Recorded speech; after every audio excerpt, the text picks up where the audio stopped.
ছিল, কলেজে যায় নাই, সে বন্ধুদের সাথে আড্ডা দিয়েছে, বন্ধুদের সাথে সময় দিয়েছে, একদিন 2 দিন, কয়েকদিন পরে শুনবেন আপনার মেয়েও নাই, অমুকের ছেলেও নাই, তারা দুজনে কি করলো, একজন আরেকজনকে নিয়ে পালিয়ে বিয়ে করলো। পালিয়ে বিয়ে করার ব্যাপারে স্পষ্ট রাসূল বলছেন, আমি এটাকে গ্রহণ করি না, আমি গ্রহণ করি না বাপের অনুমতি ছাড়া, গার্ডিয়ানের অনুমতি ব্যতীত যদি কোনো মেয়ে বিয়ে আবদ্ধ হয়, এই বিয়ে হবে জিনা। যতটা সময় দিবে স্বামীর সাথে, সবকটা জিনার কাতারে তার আমলনামা চলে যাবে। সুতরাং আপনি আপনার সন্তানের প্রতি যেহেতু খেয়াল রাখেন নাই, মেয়েটা চলে গেছে আরেকজনের হাত ধরে গোপন বিয়ে করলো, এই গোপন বিয়ে করার কারণে আপনার সংসারে যত জ্বালা যন্ত্রণা, যত বিপদ দূরে আসবে, পরকালে অবশ্যই তো আপনি দায়ুস হয়ে যাবেন। অবশ্যই খেয়াল নিতে হবে, মেয়েটা কোথায় চলে গেল, ছেলের বাপ খেয়াল নেবে ছেলে কোথায় চলে গেল। এই মেয়ে ছেলে পালিয়ে বিয়ে করার কারণে যত সন্তান আসবে, মা বাবার অনুমতি বাদে বিয়ে যেটা হয়েছে, এই বিয়েতে যত সন্তান আসবে, কোন সন্তানই কিন্তু বৈধ না, অবৈধ সন্তান হওয়ার জন্য দায়ী কিন্তু প্রথম মা, তারপর হচ্ছে বাবা। কারণ মায়ের খবর, মেয়ের খবর, সন্তানের খবর সবচেয়ে বেশি মায়ের কাছে থাকে, সন্তানের খবর সবচেয়ে বেশি মায়ের কাছে থাকে। হেদনুল উম্মাহা বলা হয়েছে, এটা হচ্ছে হেদনুল উম্মাহা। সুতরাং মায়ের কোল হচ্ছে একটা শিক্ষা প্রতিষ্ঠান, মায়ের কোল হচ্ছে একটা বিশ্ববিদ্যালয়, মায়ের কোল হচ্ছে প্রাথমিক একটা বিদ্যালয়। মা যেভাবে সন্তানকে চালায়, সন্তান সেভাবে চলে। এজন্য আপনাকে অবশ্যই আপনার মেয়ে কলেজে, স্কুল কলেজ মাদ্রাসা কোথায় গেল, কোন টাইমে আসলো, কার সাথে কথা বললো, কার সাথে আড্ডা দিল, এটা দেখার দায়িত্ব কর্তব্য হচ্ছে মা আপনার। আপনি যদি এটাকে না করেন, দায়ুস হয়ে কিয়ামতের ময়দানে উঠবেন। যত রকমের ইবাদত করবেন, যত বন্দেগী করবেন, আল্লাহ রাব্বুল আলামিনের রাসূলের কথা অনুযায়ী এগুলো কোনো কাজে আসতেছে না, আপনি চির জাহান্নামী হয়ে যাবেন।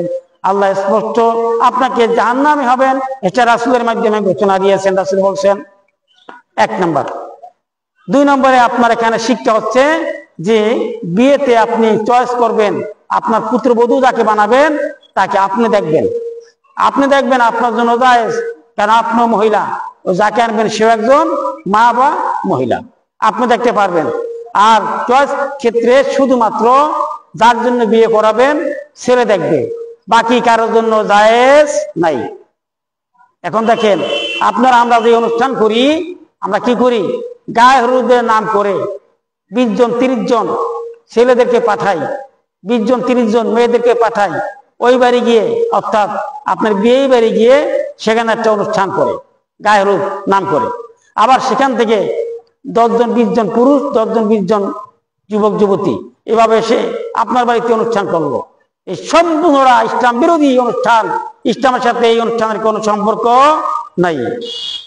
আপনি সেখানে বিয়ে করার জন্য ছেলে যাবে, ছেলের জন্য জায়েজ, আবার মেয়ে ওই ছেলেকে দেখবে, তার জন্য জায়েজ।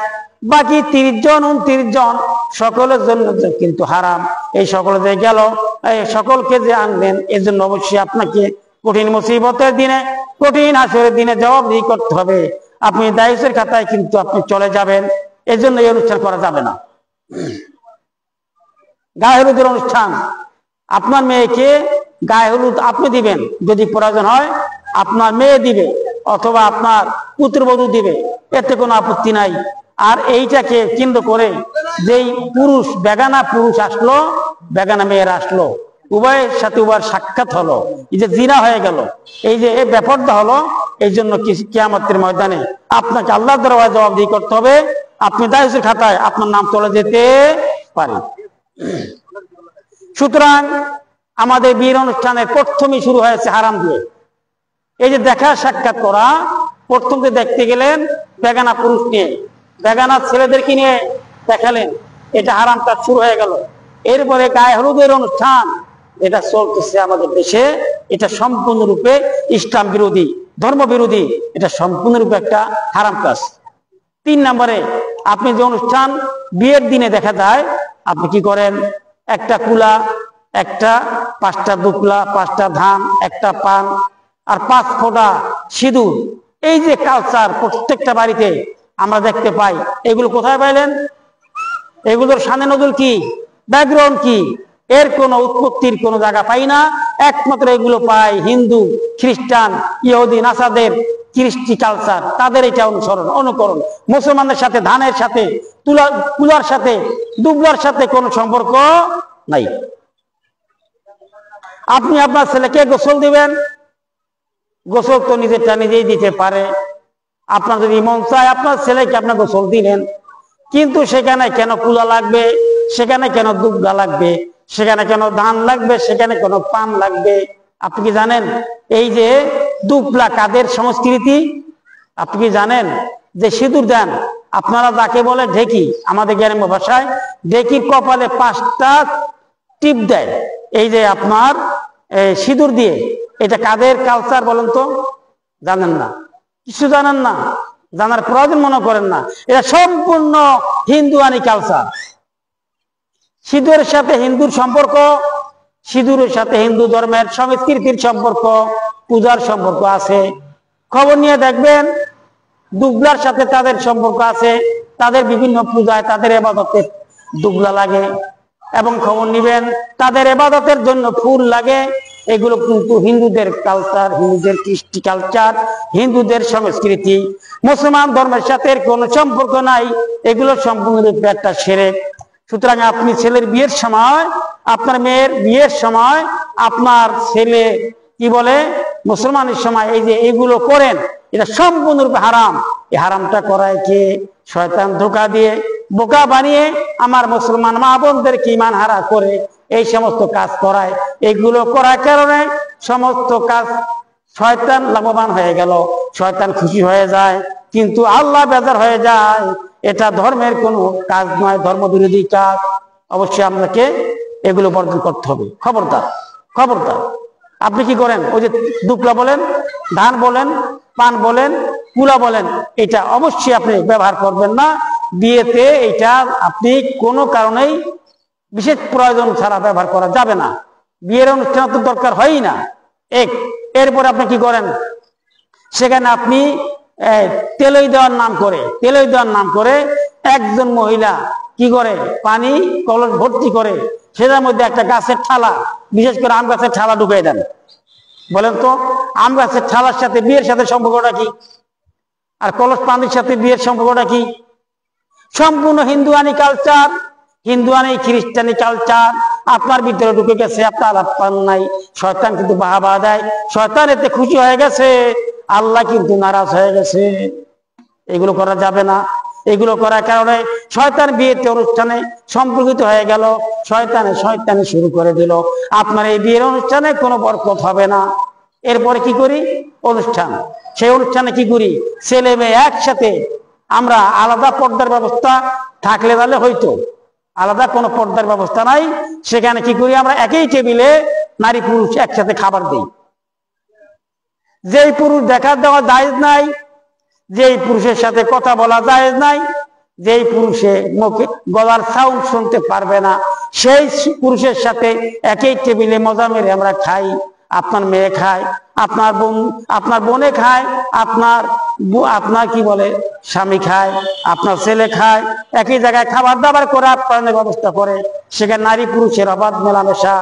শুধু তাই নয়, বাড়িতে আপনি যেভাবে থাকেন সেখানে গেলে কিন্তু সেভাবে যান না।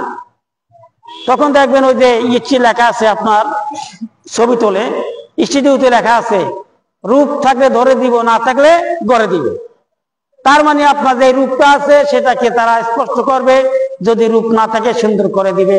ঠিক আপনি ওখানে অনুষ্ঠানে কিভাবে যান, নিজে যেভাবে আছেন গোসল করে সুন্দর কসমেটিক ব্যবহার করে, অর্নামেন্টস শরীরে ব্যবহার করে, শরীরের কাপড় কিছু উলঙ্গ অর্ধ উলঙ্গ করে আপনি টেবিলে গেলেন, টেবিলে বসলেন। পরপুরুষে দেখলো, বিভিন্ন ছেলেরা দেখলো, বিভিন্ন রকমের পরপুরুষ যাদের সাথে দেখা দেওয়া হারাম তারা দেখলো। দেখার কারণে শয়তানে এখানে জিতে গেল, আপনি দায়ী হয়ে গেলেন, বেপরদা হয়ে গেলেন। আপনার হাসর কিয়ামতের ময়দানে কঠিন মুসিবতে ওই দায়িত্বের খাতায় যদি আপনার নামটা উঠে যায়, আপনার জন্য জাহান্নাম হয়ে যাবে, আপনার জান্নাত হারাম হয়ে যাবে। আল্লাহ যেন আমাদের সবাইকে ক্ষমা করেন। আমরা যেন তওবা করি, এই সমস্ত কৃষ্টি কালচার বাদ দেই। অনুষ্ঠানে যাওয়ার প্রচলন যেটা চলছে সেটা সম্পূর্ণরূপে হারাম। এই জন্য আলেম ওলামারা বলে অনুষ্ঠানই হারাম। বলার কারণ আছে, আপনি খাবার খাওয়ান সমস্যা নাই, যত খাওয়াবেন। আল্লাহ রাসূল বলেছেন ইসলাম খয়ের তুতুতম তুকরু সালাম, ইসলামের সবচেয়ে বড় উত্তম কাজ হচ্ছে মানুষকে খাবার দেওয়া, সালাম দেওয়া। সেটা সিস্টেম আছে, বিধান আছে। যে কোনো কাজের সিস্টেম বিধান আমার রাসূল দিয়েছে। যেমন সালাত আদায় করি, সালাত আদায় করা সর্বসাকল্যে সকল ধর্মে লোকেরা স্বীকার করে যে মুসলমানের ধর্মে সালাত 1 নাম্বার প্রথম সকলের জন্য ফরজ। ইসলাম কবুল করার পরেই, কালেমা গ্রহণ করার পরেই তার প্রথম কাজ হচ্ছে সালাত আদায় করা। বাংলাদেশের হক্কানি আলেম ওলামা, বেহাক্কানি আলেম ওলামা, সহি তরিকা, গায়ের সহি তরিকা, ডোল পিডায়, তারাও সকলেই বলে নামাজ পড়া ফরজ। কিন্তু এই সালাত যে পড়বেন, সালাত আদায় করলে সেখানেও রাসূলের নিয়ম আদায় করতে হবে। রাসূলের তরিকা বাদে যদি আপনি সালাত আদায় করেন হবে না। রাসূল বলছে তরিকা আল্লাহ রাসূল বাতলে দিয়েছেন, ফজরের সালাত ফরজ 2 রাকাত আর সুন্নাত 2 রাকাত, আগে সুন্নাত পরে ফরজ। আপনি যদি সেখানে 4 রাকাত ফরজ পড়েন আদায় হবে না। আদায় হবে না। কারণ কি? রাসূল যেভাবে বলছেন সল্লু কামা রাআইতুমুনি উসাল্লি, রাসূল বলছেন সালাত আদায় করো আমি যেভাবে করছি সেভাবে। রাসূল বলছেন ফজরের 4 রাকাত পড়া যাবে না, 2 রাকাত ফরজ 2 রাকাত সুন্নত, এভাবে পড়বেন। আপনি কি করলেন? 4 রাকাত ফরজ পড়লেন, 4 রাকাত সুন্নত পড়লেন। আল্লাহ রাসূল এভাবে বলেন নাই, আল্লাহ ইবাদত গ্রহণ করবে না। আপনার জীবনের কোনো ইবাদত কবুল হবে না যদি সে ইবাদত রাসূলের তরিকায় না হয়, রাসূলের দেখানো পথে, রাসূলের দেখানো মতে যদি ইবাদত না করেন, ইবাদত যতই ভালো মনে করেন ওটা কিন্তু ইবাদত না। মনে রাখতে হবে ইবাদতের ক্ষেত্রে রাসূলের সুন্নাহ পালন করতে হবে। ইবাদতের ক্ষেত্রে রাসূলের সুন্নাহ পালন করতে হবে। আর দুনিয়াবি ক্ষেত্রে আপনার জায়েজ না জায়েজ হিসাব করতে হবে। দুনিয়াবি ক্ষেত্রে যে কোনো কাজকর্ম করবেন সেটা জায়েজ না না জায়েজ এটা খেয়াল করবেন। আর ইবাদতের ক্ষেত্রে আমার রাসূলের তরিকা খেয়াল করতে হবে। রাসূলের তরিকা বাদে রাসূলের দেখানো পথের দেখানো মতে যদি আপনি ইবাদত না করেন, সেটা যতই ভালো হোক আপনি মনে করতে পারেন ওটা আল্লাহ কবুল করবেন না। স্পষ্ট মনে রাখতে হবে। আল্লাহ তাআলা ফিল কুরআনিল কারীম মা আতাকুম রাসূলু ফাখুযুহু ওয়া মা নাহাকুম আনহু ফান্তাহু। আল্লাহ বলেন রাসূল যেটা করে, যেটা বলে সেটা গ্রহণ করো, রাসূল যেটা নিষেধ করে সেটা ছেড়ে দাও। সুতরাং রাসূলের তরিকার বাইরে কিছু করা যাবে না। এখন খাবারের ব্যবস্থা আমার রাসূল যেভাবে করতে বলছেন সেভাবে করতে হবে। আপনি একই টেবিলে একই সমাজে নারী পুরুষ অবাধে খাওয়া দাওয়া করতে পারবেন না। কারণ আপনাকে কি করতে হবে? পর্দা মেনটেন করতে হবে। পর্দা লঙ্ঘন করে আপনি খাবার দাবার কেন কোনো কিছু করতে পারবেন না। এই জন্য বিয়ের অনুষ্ঠানে আমরা যেই কাজটি করি, বিয়ের অনুষ্ঠানে একটা ইবাদত, বিয়েটা একটা ইবাদত। সেখানে গিয়ে আমরা কি করলাম? পরপুরুষের সাথে দেখা করলাম, পর নারীর সাথে দেখা করলাম, অবাধে কথাবার্তা বললাম। আমরা কি করলাম? নিজেকে প্রদর্শন করলাম, নিজের আকার আয়তন চেহারা এগুলোকে আরো সুন্দর করে ফুটাইলাম। এর অর্থ কি বলেন তো মায়েরা, বোনেরা? এর অর্থ কি? নিজে যা আছে তার চেয়ে আরো সৌন্দর্য করা। এটা একমাত্র স্বামীর কাছে, কিন্তু সেটা করলাম আমরা পরপুরুষের সাথে। যাদের সাথে বিয়ে যায় দেখা করা হারাম, ওই পুরুষের সাথে পুরুষের সামনে আমরা নিজেকে প্রদর্শন করলাম, নিজেকে ফুটালাম। অর্থ কি? এর একটা মারফতি, একটা মনস্তাত্ত্বিক, এটা গোপন অর্থ হচ্ছে আমি যে কি সুন্দরী একটু দেখো তোমরা। ও মার্কেটের লোকেরা, ও বিয়ের অনুষ্ঠানের ভাইয়েরা, দেখো আমি কি সুন্দরী, আমি কি ঢোকি, এখন আমার বিয়ে হয় নাই, এখনো সিট খালি আছে, তোমরা সিরিয়াল দাও। আমি কিন্তু অনেক ঢোকি, অনেক পদি, দেখো কি সুন্দর স্বর্ণ আছে, আমার ঘরে কত অর্নামেন্টস আছে, আমার গহেরা কত সুন্দর, আমার বালা আছে ডাবল ডাবল, আমার গলার হার আছে 2.5 ভরি। এইসব দেখানোর উদ্দেশ্য হচ্ছে আমার প্রতি তোমরা তাকাও, তোমাদেরকে আমার দিকে তাকাইতে হবে। এটা হচ্ছে আপনার দাওয়াত কাজ। আস্তাগফিরুল্লাহ, আস্তাগফিরুল্লাহ, আস্তাগফিরুল্লাহ রব্বি। আল্লাহ আমাদেরকে ক্ষমা করেন, মাফ করেন। এই সমস্ত পাপ যেন আমরা না করি, এই সমস্ত কালচার যেন না করি, হারাম হারাম এবং হারাম কাজের সাথে আমরা যেন সম্পৃক্ত না হই। এরপরে 5 নম্বরে আমরা কি করি? একটু ডেস্কের ব্যবস্থা করি। একটু ডেস্কের না হইলে ভাই বিয়ে তো জমে না। আপনি কি করেন? আপনার স্বামীকে বলেন যে তুমি তো এখন ছোটবেলা যাই করছো না করছো, যৌবনকালে যা করছো না করছো, এখন যাইয়া চিল্লায় চলে যাও, এখন মসজিদে বসে বসে আল্লাহ আল্লাহ জিকির করো, এখন তোমার বাড়িতে সময় দেওয়ার দরকার নাই। বুড়ায় বলতেছে, ও প্রাণের স্ত্রী শোনো, ডেক ছিড়ানো যাবে না, আমার নাতির বিয়া, ডেক ছিড়ানো যাবে না। হুজুরেরা বলে এটা করা হারাম। আপনি বলতেছেন দেখো বেশি পেটরে পেটরে করো না, গেড়রে গেড়রে করো না, যদি ডেক সেট ফিরাইয়া দাও এই বিয়েতে আমার কোনো আত্মীয় স্বজন থাকবে না। নাউজুবিল্লাহ। আপনি বলতেছেন স্বামীকে যে যদি ডেক সেট না থাকে আমার জামাই জন থাকবে না, আমার নাতি নাতনি ওরা থাকবে না, সুতরাং আপনি যদি পছন্দ না করেন মসজিদে বসে বসে আল্লাহর নামে জিকির করেন, এদিকে যা হয় আপনার কথা বেশি বলার দরকার নাই। আরে বুড়া মানুষ বসে গেছে, শুধু গেড়ে গেড়ে গেড়ে গেড়ে কিচ্ছু বোঝে না, এই কথা বলতেছেন। কি বলতেছেন খেয়াল করছেন? দেখছেন সম্পূর্ণরূপে হারাম, হারাম এবং হারাম। আল্লাহ রাসূল বলেছেন কোন মানুষ যদি বাদ্যযন্ত্র গানের মজলিসে বসে সে ফাসেক হয়ে যায়, সে মুসলমান থাকে না। গানের মজলিসে বাদ্যের মজলিসে যদি কোনো মানুষ বসে সে ফাসেক হয়ে যায়, তার পিছে নামাজ পড়া যাবে না, সে মুসলমান থাকে না। ও তালা যুদুবি কুফরুন যদি সমর্থন করে ওটার থেকে সাত ভোগ করে সে কাফের হয়ে যায়, মুসলমান থাকে না। নাউজুবিল্লাহ। ডেক্সের বাজানোর কারণে কি হইলো? আপনার বাড়ির থেকে রহমতের ফেরেশতা চলে গেল। হযরত ইব্রাহিম আলাইহিস সালাম যখন বাপের কথা মানলো না, সমাজের কথা মানলো না, দেবতার কথা মানলো না, সে লা ইলাহা ইল্লাল্লাহ বিশ্বাস করলো, ইব্রাহিম নবীকে তখন আগুনে ফেলানোর জন্য নমরুদ একটা প্ল্যান প্রোগ্রাম করলো, চেষ্টা করলো, আগুনের কুণ্ডু সাজাইয়া দিল। আগুনের কুণ্ডু সাজাইয়া দিয়া ইব্রাহিম নবীকে সে আগুনে ফালাবে, কিন্তু অনেক চেষ্টা করার পর ইব্রাহিম নবীকে আগুনে ফালাইতে পারলো না, তাকে উঠাইতে পারে না। আমি বড় ইতিহাস সংক্ষেপে বলতেছি আপনাদেরকে একটু বোঝানোর জন্য। হযরত ইব্রাহিম নবী কি করলো? আল্লাহর রহমতের ফেরেশতারা তাকে ধরলো, তাকে নমরুদের লোকেরা উঠাইতে পারে না, আগুনে ফালাইতে পারে না। এই যে মিনিট টাইম ইবলিস শয়তান এসে বলল নমরুদকে, ও নমরুদ, ইব্রাহিম নবীকে কি করবে? ইব্রাহিমকে কি করবে? আগুনে ফালাবো। শয়তান বলতেছে পারবা না, এটা সম্ভব না, আমি দেখতেছি তোমরা দেখো না। ও নমরুদ তুমি দেখো না, তুমি 2, 4, 5 জন 10 জনে মিলে নবী ইব্রাহিমকে আগুনে ফালাবার চেষ্টা করতেছ, অগণিত রহমতের ফেরেশতা ইব্রাহিমকে ধরছে, তাকে আগুনে ফালাইতে দিবে না।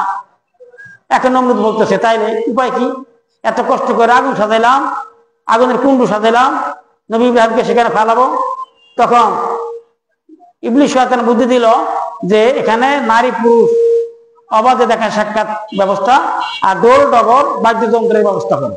বাস ব্যবস্থা করলো, রহমতের ফেরেশতা চলে গেল, ইব্রাহিমকে আগুনে ফালাই দিল। নাউজুবিল্লাহ, আস্তাগফিরুল্লাহ।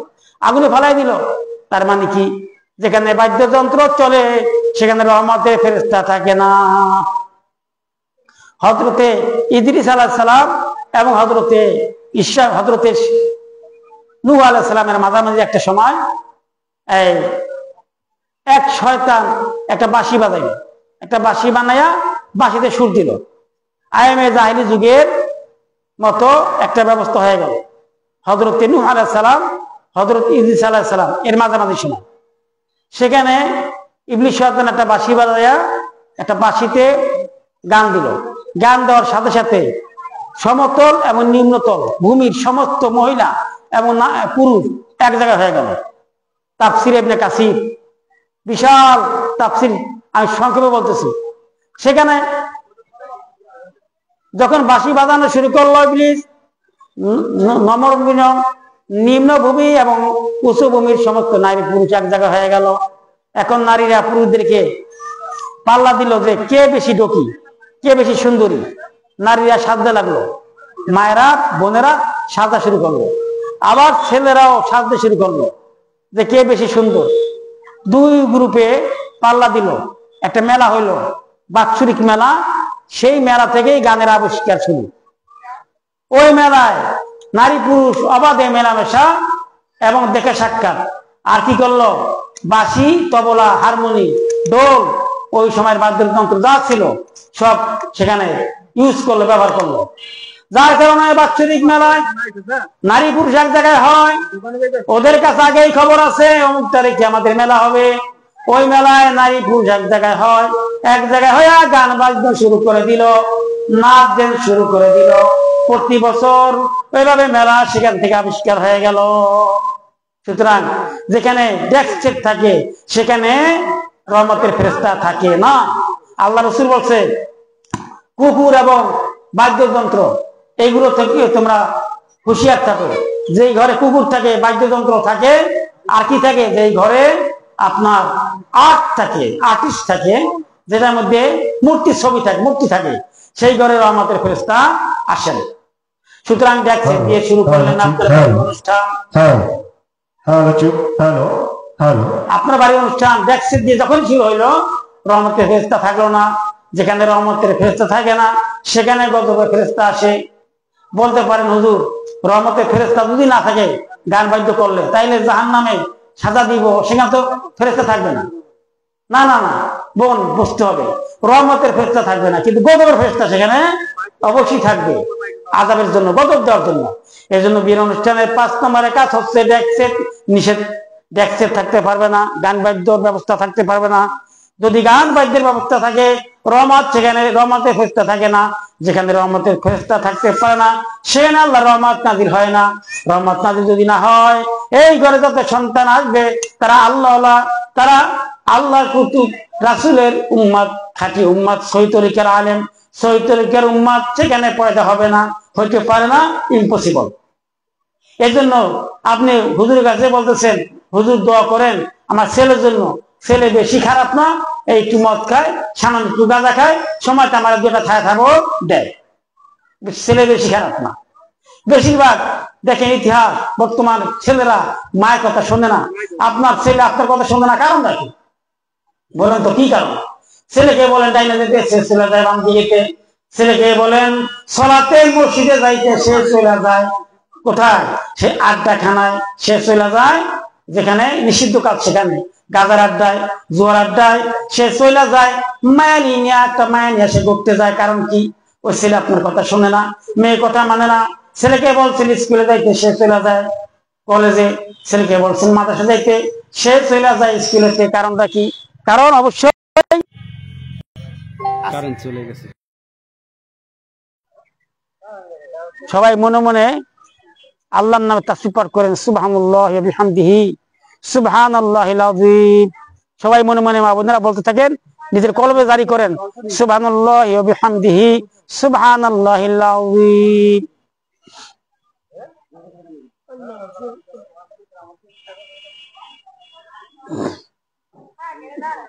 কারণ চলে গেছে তো একটু আপনারা তাসবিহ পাঠ করেন, সুবহানাল্লাহ সুবহানাল্লাহ আলহামদুলিল্লাহ মনে মনে বলেন।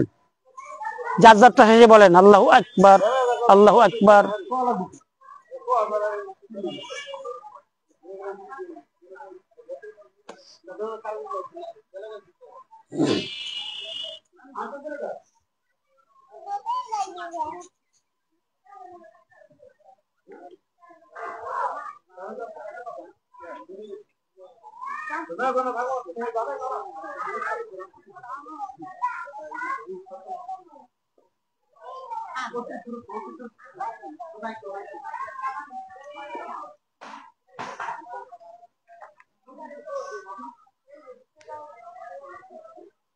কত সময় দিবেন ভাই এক জায়গা?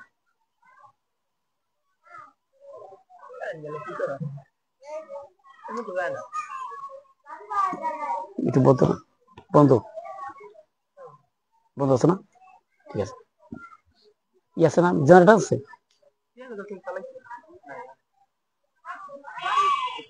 কি ভাই শোনা যায়?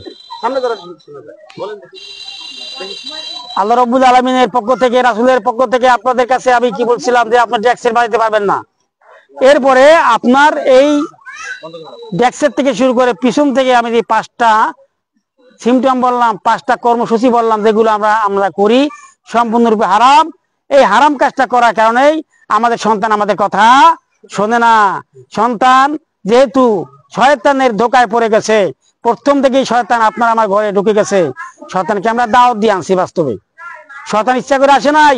ওই যে প্রথম থেকেই বললাম, রাসূলের কথা না মানার কারণে, আল্লাহর হুকুম অমান্য করার কারণে বিয়ের অনুষ্ঠানের প্রথম দেখা থেকে শুরু করে এই যে অনুষ্ঠান পর্যন্ত, বাসরঘর পর্যন্ত যা কিছু করলাম, সব কিছু হচ্ছে শয়তানি কাজ। আর সব কিছু হচ্ছে ইসলাম বিরোধী, সব কিছু হচ্ছে আল্লাহ বিরোধী, সব কিছু হচ্ছে শিরক বেদাতে ভরা পরিপূর্ণ।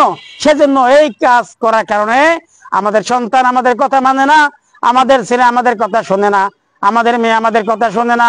সে শোনে শয়তানের কথা। শয়তান যা বলে তাই সে শোনে। আমাদের কোনো আনুগত্য সে করতে রাজি না।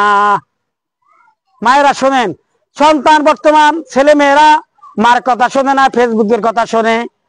এই সন্তানেরা বাপের কথা শোনে না, ইউটিউবের কথা শোনে। এই ছেলে মেয়েরা ওস্তাদের কথা শোনে না, শোনে তার বন্ধুর কথা। এই ছেলে এই মেয়ে কারো কথা শোনে না, শোনে তার বান্ধবীর কথা। বান্ধবী যদি বলে আমার জন্য আগুনে লাফ দাও, আগুনে পড়ে যাও, সে কিন্তু পড়তে রাজি। কিন্তু আল্লাহ বলছেন সালাত আদায় করো, মা বাবার কথা মানো, সেই কথা সে মানতে বাধ্য না। এই কারণে সবচেয়ে বেশি পাপ, সবকিছুতে আমাদের ভুল, আমাদের নিজেদের। আগে থেকেই আমরা শয়তানের কথা মানছি, ইসলামের কথা মানি নাই, আল্লাহর কথা মানি নাই। সেজন্য সন্তান আমার কথা মানে না। সন্তান মানে, আমি বললাম আপনার সন্তান আপনার কথা মানে না, ফেসবুকের কথা মানে। আপনার ছেলে মেয়ে আপনার কথা শোনে না, ইউটিউবের কথা শোনে। আপনার ছেলে মেয়ে আপনার কথা মানে না, বাপের কথা আমার কথা মানে না। সে মানে যাকে ভালোবাসে তার কথা। আস্তাগফিরুল্লাহ। এরপর আপনাদের উদ্দেশ্যে বলবো, 4টি কাজ করলে মায়েরা জান্নাতি। আল্লাহ রাসূল বলছেন 4টি কাজ করলে জান্নাতে যাবে, 4টি আমল করলে মা বোনেরা জান্নাতে যাবে। 1 নম্বরে সালাত, ওয়াক্তমতো সালাত আদায় করা। আপনাদের জন্য জান্নাতে যাওয়া খুবই সহজ। দেখেন, টাকা পয়সা উপার্জন করার দায়িত্ব হচ্ছে বাবা, টাকা পয়সা উপার্জন করার দায়িত্ব হচ্ছে স্বামী। আপনার কিন্তু টাকা পয়সা, অর্থ উপার্জন, ক্ষেত খামারে কাজকর্ম, এইগুলোর কোনো দায়িত্ব নাই। এইগুলোর সম্পূর্ণ দায়িত্ব হচ্ছে স্বামী। যেদিন আপনাকে বিয়ে করে সে আনছে কালেমার মাধ্যমে, ইসলামের বিধান মোতাবেক যেদিন বিয়ে হয়েছে আপনার সাথে আপনার স্বামী, সেদিন থেকে আপনার কোনো দায়িত্ব কর্তব্য নাই। আপনার সমস্ত খরচ বার বহন করা, ভরণ পোষণ আয়োজন করা, আপনার সংসারের দেখাশোনা করা, সন্তানের লালন পালন করা, অন্য শিক্ষা, চিকিৎসা, বাসস্থান, এই সব মৌলিক চাহিদা যা কিছু আছে সবকিছুর দায়িত্ব আপনার স্বামী। আপনার কোনো দায়িত্ব কর্তব্য নাই। এজন্য আপনার জন্য জান্নাতে যাওয়া। রাসূল বলছেন 4টা আমল করলে জান্নাতি, নারীরা 4টা আমল করলে জান্নাতি। 1 নম্বরে ওয়াক্তমতো সালাত, 1 নম্বরে ওয়াক্তমতো সালাত আদায় করা। যখনই সালাতের সময় হবে সাথে সাথে আপনি কি করবেন? পাক পবিত্র হয় সালাত আদায় করবেন। 2 নম্বরে রমজান মাসের রোজা। তবে রোজার ব্যাপারে মা কি অবস্থা,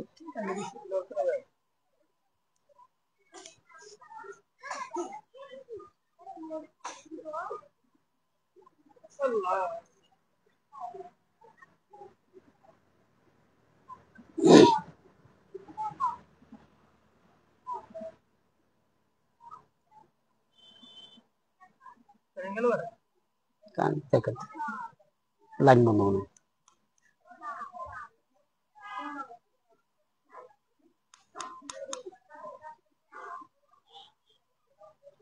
2 নম্বরে হচ্ছে রমজান মাসের রোজা। তবে মা বোনেরা রোজাটা একটু বেশি রাখে, নামাজটা কিন্তু, সালাতটা কিন্তু কম আদায় করে। এটি বাস্তবতা দেখি। সুতরাং আপনি কি করবেন?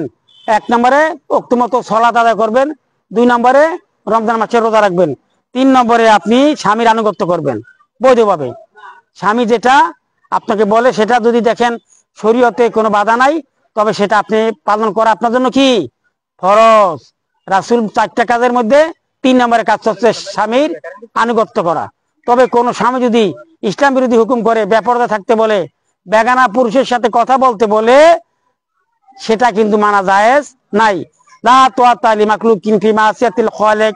আল্লাহ রাসূল বলেন, আল্লাহর নাফরমানি করে কোন সৃষ্টিজীব, কোন ব্যক্তির আনুগত্য করা যাবে না, কোন ব্যক্তির কথা মানা যাবে না।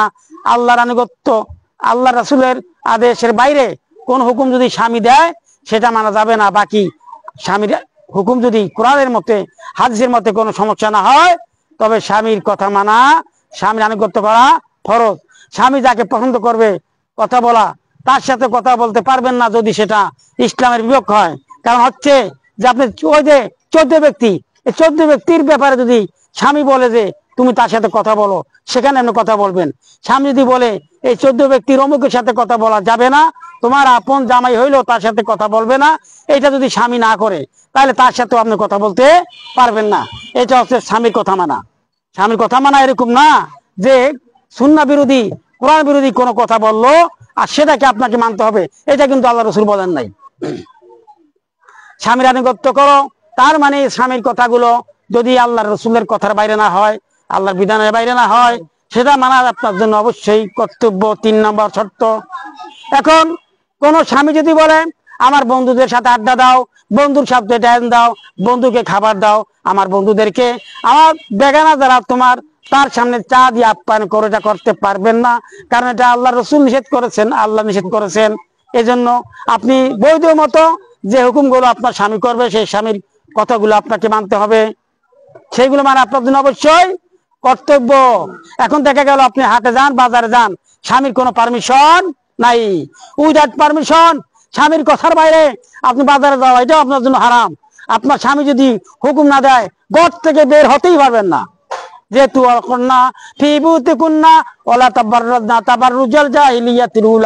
আল্লাহ বলছেন আপনি স্থায়ীভাবে ঘরে থাকবেন।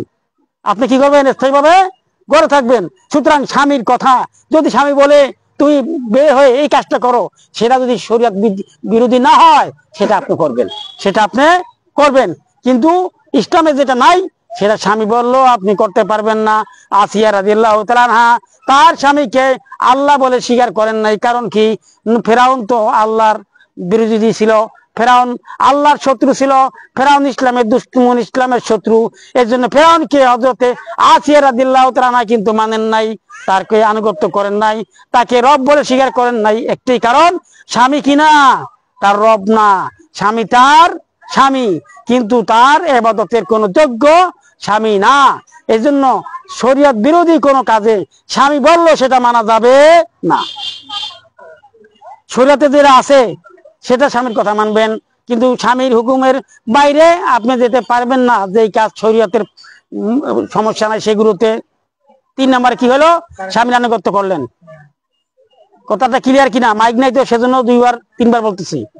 যেই সমস্ত কাজকর্ম আল্লাহ সন্তুষ্ট আছে, রাসূলের কোনো নিষেধ নাই, সেটা যদি স্বামী বলে সেটা মানবেন।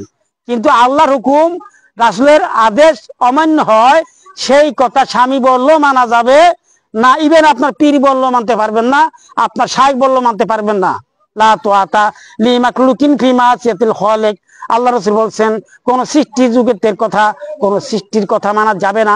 যদি আল্লাহর নাফরমানি হয়, সেটা কিন্তু মানা যাবে না। এজন্য আপনি 3 নম্বরের শর্ত খেয়াল করবেন যে কোনটা মানা যাবে, কোনটা মানা যাবে না, স্বামীর আনুগত্য। 4 নম্বরে আল্লাহ রাসূল বলছেন তোমার লজ্জাস্থানের হেফাজত করো। নারীর জন্য জান্নাতে যাওয়ার 4 নম্বরের কথা রাসূল বললেন, লজ্জাস্থানের হেফাজত করো। অন্য হাদিসে রাসূল বলছেন যদি তোমরা 2টা জিনিসের গ্যারান্টি দাও, আমি জান্নাতের গ্যারান্টি দিব।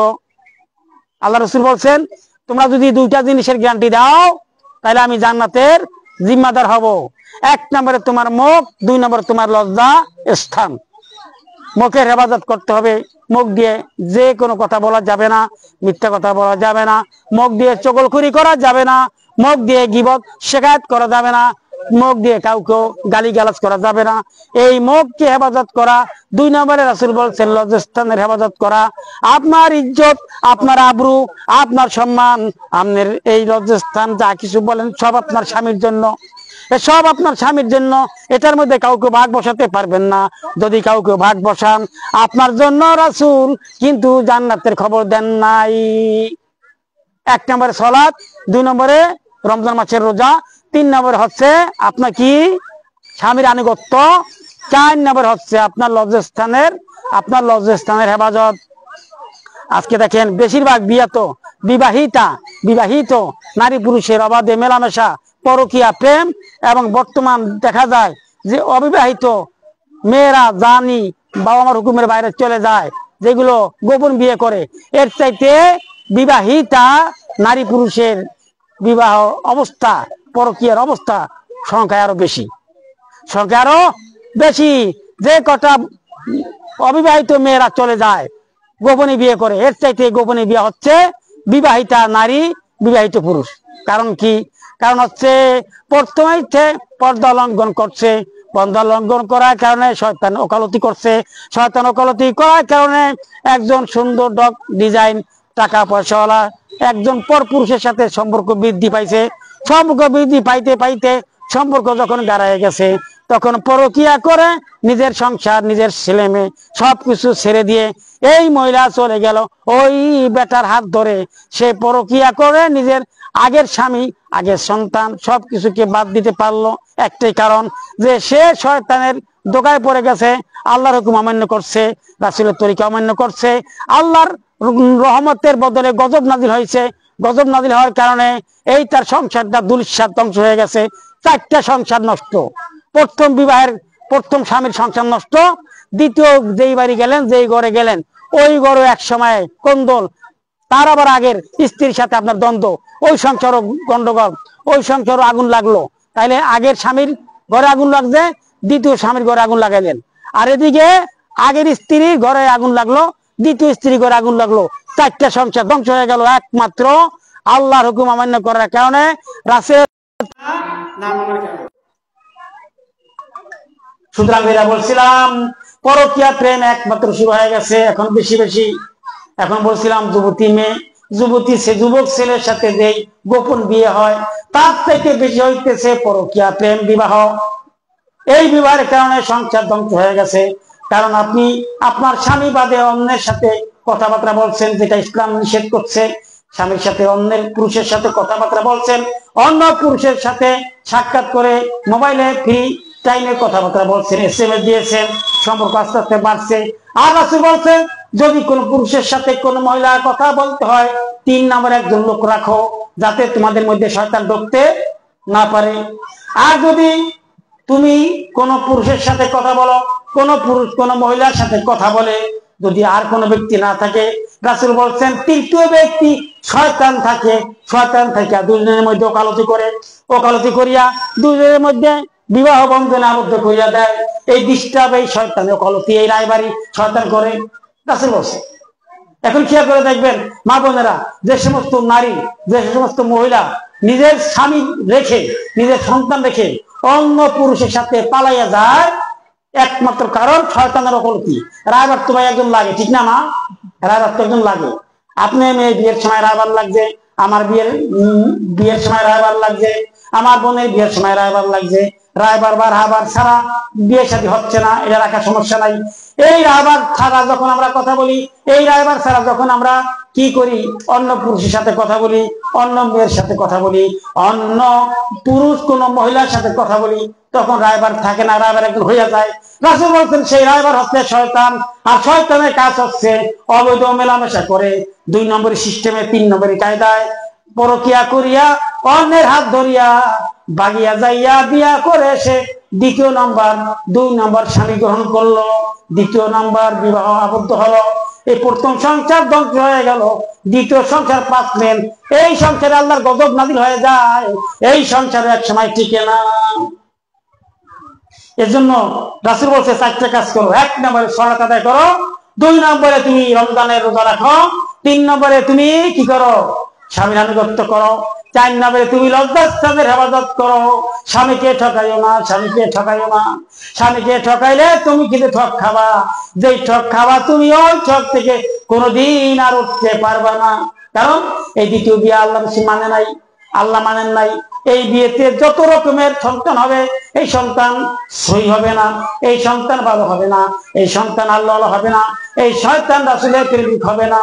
সুতরাং আপনাদের কাছে আমার খেদমতে, আপনাদের খেদমতে আমি যেগুলো আলোচনা করছি, মূল কথা হচ্ছে বিবাহ শুরু করে বিবাহের অনুষ্ঠান, বিবাহের কৃষ্টি কালচার সব কিছুতে শিরক বেদাত ভরে গেছে।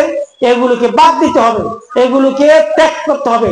এগুলো ছেড়ে দিয়ে সহি তরিকায় আমরা যদি আমাদের মেয়ে বিয়ে দেই, আমাদের কন্যা সন্তান, আমাদের ছেলেদেরকে বিয়ে করাই, সেই সংসার হবে সুখময়, আল্লাহর রহমতে চাদরে সেটা আবৃত থাকবে।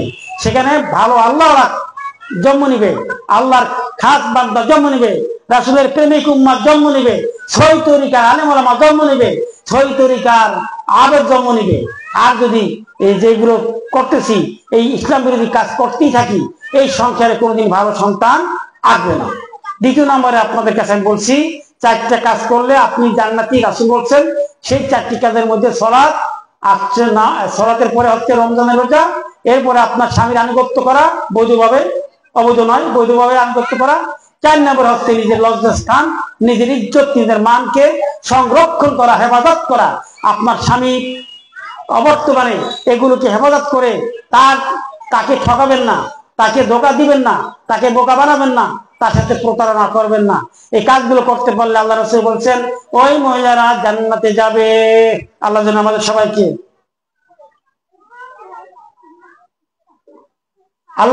সবাইকে আমল করার তৌফিক দান করেন।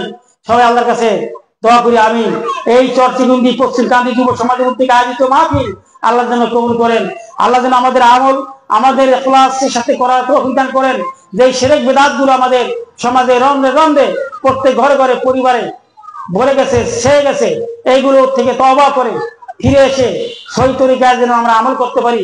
আমাদের সালাত, আমাদের রোজা, আমাদের জিকির, তাসবিহ, তাহলিল, আমাদের যত রকমের চেষ্টা থেকে সব যেন আল্লাহর তরিকা, আল্লাহর হুকুম, রাসূলের তরিকা অনুযায়ী হয়।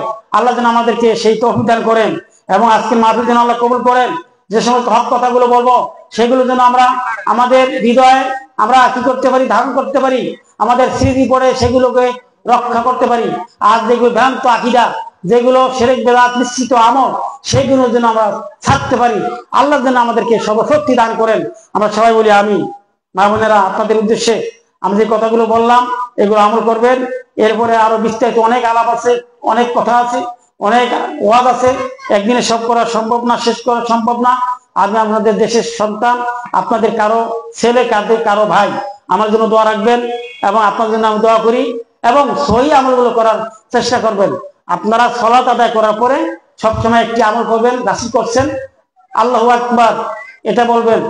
এরপরে কি বলবেন? আস্তাগফিরুল্লাহ 3 বার বলবেন। এরপরে যদি সম্ভব হয় সুবহানাল্লাহ সুবহানাল্লাহ 33 বার, আলহামদুলিল্লাহ 33 বার, আল্লাহু আকবার 33 বার। এটা যদি করেন, রাসূল বলছেন এটা দোয়া কবুলিয়াতের একটা সিস্টেম, মাধ্যম। ফরজ সালাতের পরে দোয়া কবুল হয়। দোয়া কবুল হইতে হলে সেখানে কি করবেন? এই তাসবিহগুলো পাঠ করবেন একা একা। সুবহানাল্লাহ এত বড় মূল্যবান, এত বড় সম্পদশালী একটা শব্দ, একটা বাক্য, যা আসমান জমিনের জায়গা ফাঁকা, এটা পূরণ করা হয়। ক্বালান নবী সাল্লাল্লাহু আলাইহি সাল্লাম তামলাউল মিজান, তামলাউল মিজান কালামাতানে হাবিবাতানে আলাল লিসান সাকিলাতানে ফিল মিজান হাবিবাতানে ইলার রহমান সুবহানাল্লাহি ওয়া বিহামদিহি সুবহানাল্লাহিল আযীম। রাসূল বলছেন তোমার জবানে অনেক হালকা, জবানে অনেক হালকা, মিজানের পাল্লা ভারী করে দিবেন।